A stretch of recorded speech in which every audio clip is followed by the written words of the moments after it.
Oh, that time that my friend and I were hunted by humans in the mountains and we barely escaped with our lives? Yeah, I'll tell you about it. My friend and I have really close birthdays. We're just a few days from each other, and we both are very outdoorsy and we both love nature. And so we decided this year for our birthday, this is a few years back, that we would go camping and that we would go hiking the next day. We would, get charcuterie and all that kind of stuff and just go have a fun girls' trip in the woods. Both of us are highly capable, and neither of us are scared of shit. We were supposed to go and find our camping spot a little bit earlier in the day, but due to her not getting out of work in time, it was pretty late by the time we headed up the mountain. And by the time we got to where any camping spots were, the light was drifting really, really quickly. So we kind of had the option, do we try to find a legitimate camping spot or do we pull off on one of these little like turnout things where people hang out during the day, but they're not a real camping spot. They're kind of like right next to the road. And we just like quick camp and then tomorrow quick get out of there and then go on our mission. So we decided that that's what we were going to do. By popular demand, I'm telling this story. Okay. If you've watched my Goatman story, I kind of lightly brush over this because we saw Goatman before all of this happened. If you want to watch that, go. It should be right there. Go click it. But this was like probably the most traumatic thing that's ever happened to me. So understand that it is kind of difficult to talk about. If I can find it, I'll post the picture of like the last picture that would have ever been of me right here. If I can't find it, oh well. I think it's on Insta though. So my friend and I are pulled over on this little turnout, and it's right across from the Glen Meadows sign. So if you're up near Dinky Creek, if you're heading like, there's like Shaver and Yosemite and all that. Well, Dinky Creek's like one of the little spots you can go if you're here in California. So we parked like basically across from the Glen Meadows sign in this little turnout thing. And there had been like a fire pit. You could tell people maybe cook hot dogs in the afternoon there or whatever. Instantly, I had to go to the restroom. So I go to the restroom. My friend and I have our separate encounters on the Goat Man. If you want to know about that, like I said, go watch it. And then I start seeing all these spirits pop out of the woods. The only two that I can actually see what they look like, there's this woman that kind of is dressed like a hippie with long blonde hair, and she's got like a shawl on, and she's in like browns and grays. And then there's a really handsome man that looks like a lumberjack. He's like not super built, but he's like got the red black striped what do you call that stuff? Plaid, I guess, is what he was wearing, and he had like the black scruffy beard and like longer black hair, and he was pretty handsome. And then behind them, the people were like fading, fading, fading. And I told my friend A, I said, hey, like, there's like a lot of spirits here. I don't know if they don't want us to park here because maybe like this is their land or whatever. But I lit some incense and I had some ancestor money with me, and I lit some ancestor money and I said, hey, we're gonna leave this place cleaner than we left it. Don't worry, like, we're not gonna disrespect your home. Little did I know they were there warning me. They weren't there trying to scare me, they were trying to warn me. I had brought with me some partition papers that went to some magic I did, and the magic was to stop people who hurt children, and to kind of get the just desserts. And this was before all the Epstein stuff. This is way before. This is local stuff I was taking care of. So I lit the partition papers, and then maybe 5 minutes after that, the log that we were burning starts whistling, and it goes. And then this giant poof of like bluish smoke and sparkles came out of the fucking log. And I look at A and I'm all, that's normal, right? Like, that's totally normal. That's something that happens with, like, that could happen. Like, that's normal. She's all, that's not normal. A used to work for the Forestry Service. So she was like, that's not normal.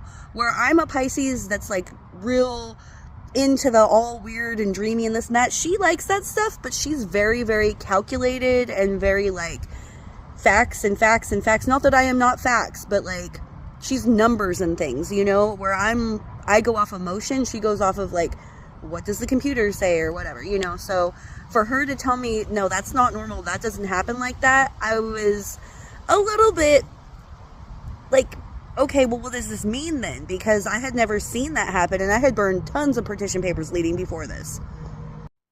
They say if the devil can't get you himself, he sends you the closest person that he has to work with. And so what happened next, I believe, was a direct result of me trying to take justice over bad people.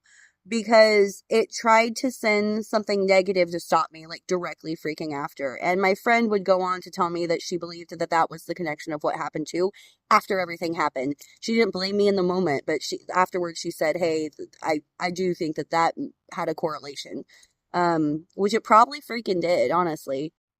So A has the tent set up. We're about to have some charcuterie. We're drinking some tea. We're, got their little fire going. We didn't really feel like doing much. Like both of us kind of had a somber feeling about us, and that I mean it became really aware why afterwards. Sorry, as I'm telling you, this is hard for me to tell. If you watch my other stories, like ghosts and demons all day, but people fucking suck. All right, so all the critters go quiet. They go dead quiet. Not a peep. And she's like, "Do you hear that?" And I'm all, "Yeah." All the animals stop chirping. She's like, "Yeah, there's a predator."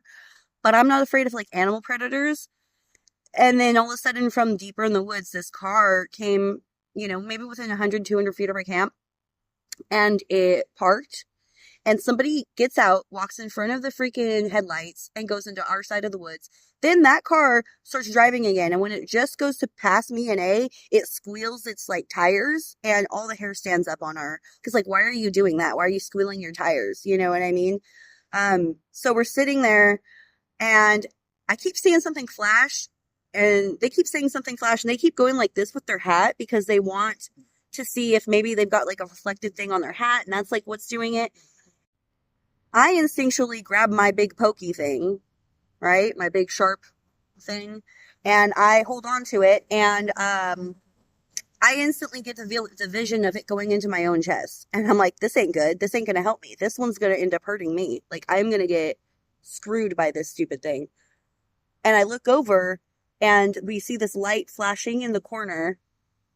And we notice what it is. It's a man that's very tall in all black with tactical gear on, and he's got a big sharp thing himself and a little pin light, and he's shining the pin light at his feet and going like this with the sharp thing, and it's reflecting light at us. It's like almost an SOS or something, but it isn't an SOS. So A starts saying, "Excuse me, hello, can we help you?" Like seeing maybe it's a ranger or something. Nothing. We don't hear nothing. The impending doom feeling is real, real, real. My spider sense of get the F up and go was just screaming at me. I say, "Do you have your keys?" She says, "Yeah." I'm like, "Okay, grab your keys." And she's all like, "What do we do with all of our stuff?" I'm like, "We're leaving this stuff." She's like, "But it's our stuff." I'm all, "Fuck this stuff. We matter. We're leaving this stuff." She's all, "What about the fire?" I said, "Fuck the fire." She's all, "We're not going to burn down California." I'm like, "All right, whatever." So I take my one little water bottle. I go like that. It doesn't do anything. She has a bucket. She dumps onto the fire. The second the fire is out, that guy starts running at us. And I'm talking, he is moshing at us. He is like 200 feet in the woods, but he is coming at us, and I don't fucking know. Like, he's just coming at us. We run to the truck. We get in the truck. We take off. I realize we have all these glow sticks and shit all over the truck. I'm like, dude, we look like a freaking fishing lure.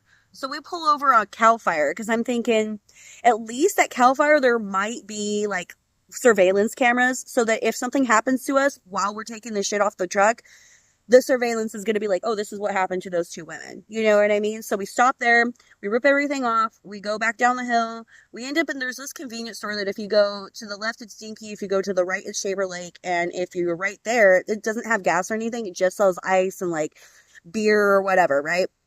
So we stop there, A calls her partner, I call mine, we start, like telling them what happened, and then we sit there in silence for like a good 10 minutes. And then all of a sudden I get this horrible feeling that we gotta fucking go. And A looks at me and they're like, "I feel like we gotta go." And I'm like, "Then we gotta go." We take the freak off.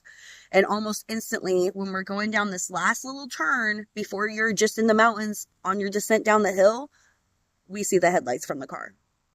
I mean, the goosebumps are real. The goosebumps are real.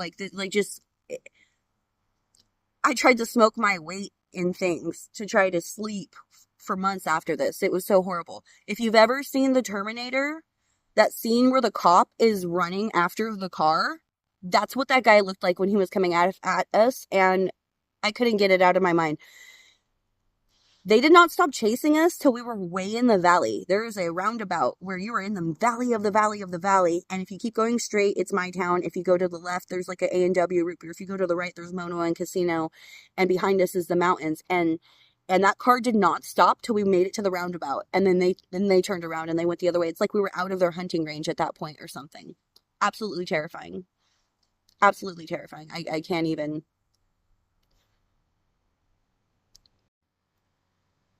The next day, we get A's partner and we go up the mountain and we go to collect our things. Everything is there. Every single thing. There wasn't nothing taken. There was footprints everywhere. Everywhere. Circling our tent. It took me another full day before I called the cops to let them know what happened because it was hard for me to talk. Like, I was really going through it. It was like, I had her tell me what happened. Like, I know I was there, but can you tell me what happened just so I know? And she's all, somebody tried to hunt us and kill us. I'm like, okay. Yep. That's what I thought happened too, just making sure. And the thing is, they didn't care who we were or what we were about. They were just there to hurt someone. So I do end up calling the cops. It's like 2 days after. I tell them what happened. At first, they're kind of like, yeah. Then when I say where it happened, they're like, wait, tell us everything again. It turns out tons of families had been being missing from that area. It turns out there is a cult / commune / whatever you would like to call it up there. And they are catching people and taking them off this planet if they don't join their ways or they don't fit their credo or whatever it is. Terrifying. On top of that, leading up to that, I kept telling my husband, well, if I come back, I don't know why I said that, but I had been having dreams leading up to it that I was on the ground, that the ground was really cold, that the trees were above me and the stars were above me, and somebody was on top of me hurting me really badly, but somebody I loved and cared for so much was next to me, and they were being hurt too, and I was more scared for them than I was for me. We get to town, and A tells me that she should have told me about her dream. She had been having a dream that she was on the ground, and the ground was cold, and the trees were above her, and the sky and the stars were there. And somebody was on top of her hurting her, but somebody was hurting the person that she cared for very badly next to her, and she was more scared for them than she was for herself. So we had the same dream. The only thing is, in her dream,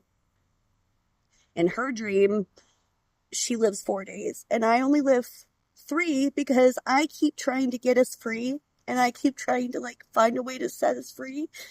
And she just, instantly was like, do what you're gonna do with me. But that's low-key how she kind of is. She's like, you know what I mean? And I wouldn't give up. There's no way I would give up. Man, my last words would be me talking shit, I swear to fuck. So, that shit was crazy. I actually ended up having another close call encounter with that friend in nature again a couple months later. That's a story for a different time. Let me know if you want it, I guess. But we now take a third person with us when we go to nature together just to be safe. I've had people who knew me try to take me out before, and that didn't bug me as bad.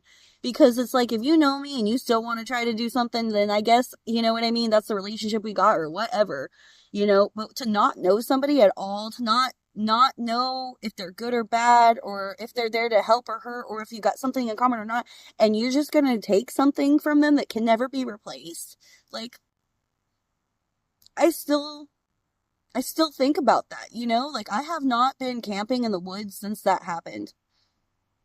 And I don't think I'd go again unless I was in a giant group, because safety in numbers, If you camp out there, you guys stay safe, stay in groups, stay together. If you get a bad feeling, go. Leave your stuff. Leave the stuff. The stuff doesn't matter. You matter. Just make sure you get home safe.